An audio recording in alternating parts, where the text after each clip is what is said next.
പ്രിയമുള്ളവരെ എല്ലാവർക്കും നമസ്കാരം. ഞാനിപ്പോൾ നിൽക്കുന്നത് ആലങ്കോട്ട് തൊട്ടിക്കല്ല് ശ്രീകൃഷ്ണസ്വാമി ക്ഷേത്ര തിരുസന്നിധാനത്തിലാണ്. വയലേലകളും നീർച്ചോലകളും കാവും ഒക്കെ സമ്പന്നമായ പ്രകൃതീശ്വരിയെ അനുഗ്രഹിച്ചിട്ടുള്ള അപാരമായ ചൈതന്യ ധന്യത കൊണ്ട് സുലഭിലമായ പുണ്യമായ സവിധത്തിലാണ് നമ്മളെല്ലാം, പ്രത്യേകിച്ചും ഈ മീനഭരണിയുടെ പുണ്യം പേറുന്ന ഈ ദിവസം ഒരുമിച്ച് ചേർന്നിരിക്കുന്നത്. ഈ ക്ഷേത്രത്തിൻ്റെ ഒരു പ്രത്യേകത ഒരു മതേതരത്വ സ്വഭാവമുള്ള ഒരു ദേശമാണ്. ഇസ്ലാം മതവിശ്വാസികളും ഹൈന്ദവ മതവിശ്വാസികളുമൊക്കെ ഇഴചേർന്ന് പോകുന്ന ഒരു ദേശമാണിവിടെ. മറ്റൊരു പ്രത്യേകത, പുല്ലാങ്കുഴൽ വാദനം ചെയ്തുകൊണ്ട് പ്രകൃതിക്ക് സംഗീതം പകർന്നു കൊടുക്കുന്ന സാക്ഷാൽ ഗുരുവായൂരപ്പനായ തമ്പുരാൻ്റെ പൂർണ്ണകായ വിഗ്രഹമുള്ള ഒരു ക്ഷേത്ര സംവിധാനമാണ് ഇവിടം.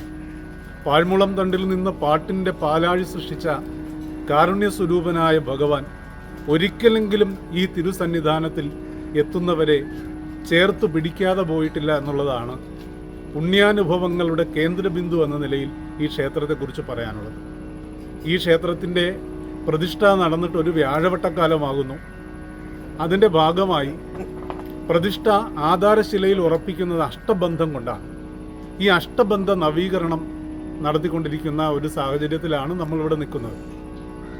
അനുഗ്രഹീതനായ ഗുരുവായൂരപ്പൻ വിരുന്നെത്തുന്ന പാൽപായസത്തിൻ്റെ മാധുര്യം രുചിക്കുന്ന അമ്പലപ്പുഴ ക്ഷേത്രത്തിലെ താന്ത്രിക പാരമ്പര്യമുള്ള പുതുമന മധുസൂദനൻ തന്ത്രിയാണ് ഇവിടുത്തെ തന്ത്രിമുഖ്യൻ എന്നുള്ളൊരു വലിയ പ്രത്യേകതയുമുണ്ട്. തന്നെയുമല്ല, വളരെ സാധാരണക്കാരായ ആൾക്കാർ, ഒപ്പം ഭക്തിയും വിശ്വാസവും സ്നേഹധന്യതയും ത്യാഗവും കാരുണ്യവും ഒക്കെ സമഞ്ജസമായി സമ്മേളിക്കുന്ന പുണ്യമായ സവിധമാണ് ഈ ക്ഷേത്രം.